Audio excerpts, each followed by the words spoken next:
Good morning, sir.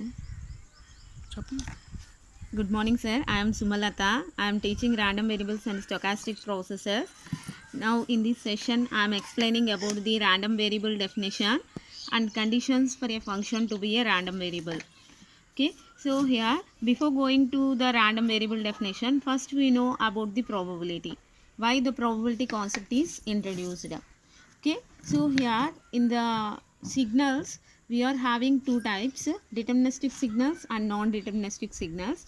In deterministic signals means a signal whose future values can be estimated with the help of a definite relationship or described by a definite function is called a deterministic signal. That means here the future values can be predicted by using a relationship or a function. For example, we are taking y equal to 2x square plus 3x. This is a function. Here we are taking x equal to 1, then we are getting y is equal to 5. Like that, for different values of x, we are exactly calculating the value for y. If you are taking a periodic signal, that will be y is equal to sine theta. At different values of theta, we will be getting the y value. Suppose for example, if theta equal to 45 degrees, y equal to sine 45 degrees equal to 1 by root 2. So, in this, by using a definite function, we know the future values. Okay, so that will be the deterministic signal. The next one is non-deterministic signal. So, what is meant by this non-deterministic signal? A signal whose future values cannot be predicted is called a non-deterministic signal. So here the future values cannot be predicted. Why we are not predicted means here in this non-deterministic signal the values will vary randomly with time. So here the random variation will be getting in this non-deterministic signal.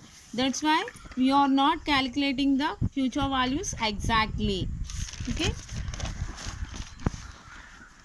If we are taking the examples, the message transmitted over noisy medium. Here we are taking noisy medium. Noise means always we know noise is random signal. Okay, so here that's why the message is also randomly you will be getting depending on the noise. Okay, so here the theory of probability was introduced in this example. Okay, in the case of experiments, if you are taking tossing a coin experiment we are doing, then we can't say exactly which outcome we will be getting, either a head or a tail.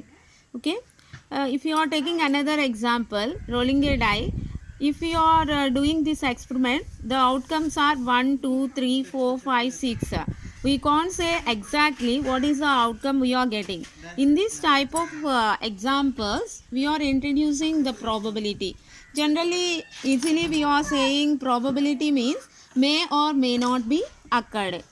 Okay, so here in these examples may be occurred head or may not be occurred head, like that. Okay, so in these cases we are introducing the case of probability. Okay, so here we know some of the definitions also for doing the probability problems. Okay, what are the definitions means? First we are taking the sample space. What is meant by sample space? Okay, when an experiment is performed, then the set of all possible outcomes of the experiment is called the sample space.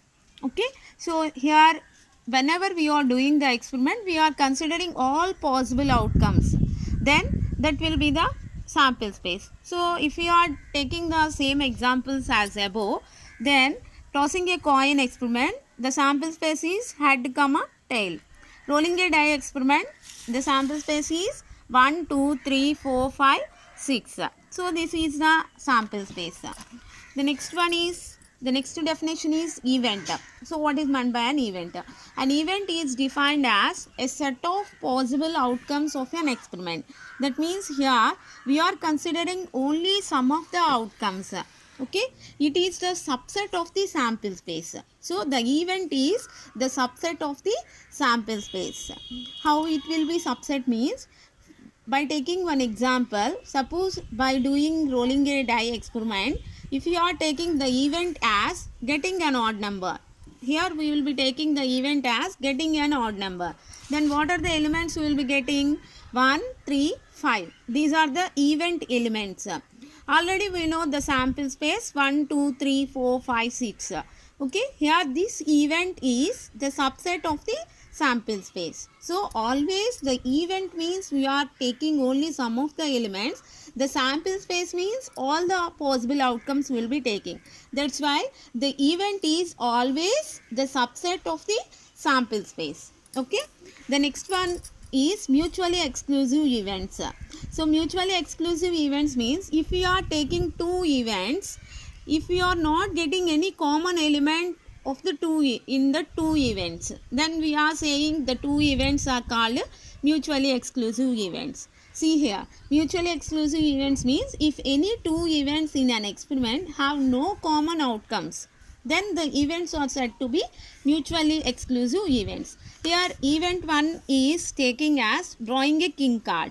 Event 2 is drawing a queen card from a pack of cards. Here pack of cards means totally 52 cards will be there. Out of these 52 cards, 4 symbols will be there.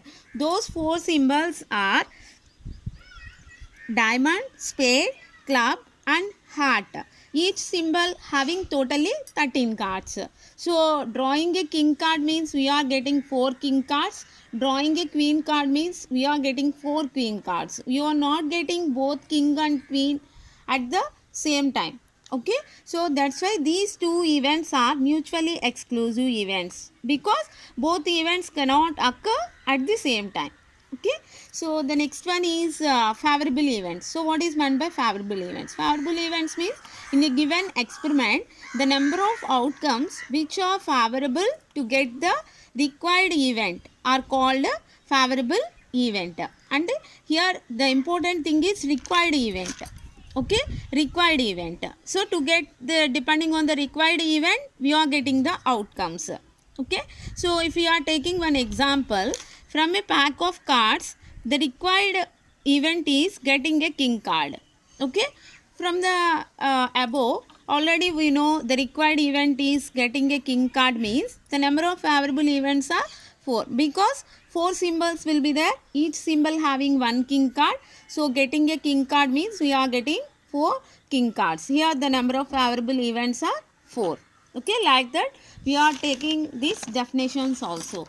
So the next is probability. What is the definition? How to calculate the probability for a particular event. Okay, for that it is the ratio of the number of favorable outcomes of event A to the total number of possible outcomes. Okay, P of A is equal to number of favorable outcomes by total number of possible outcomes.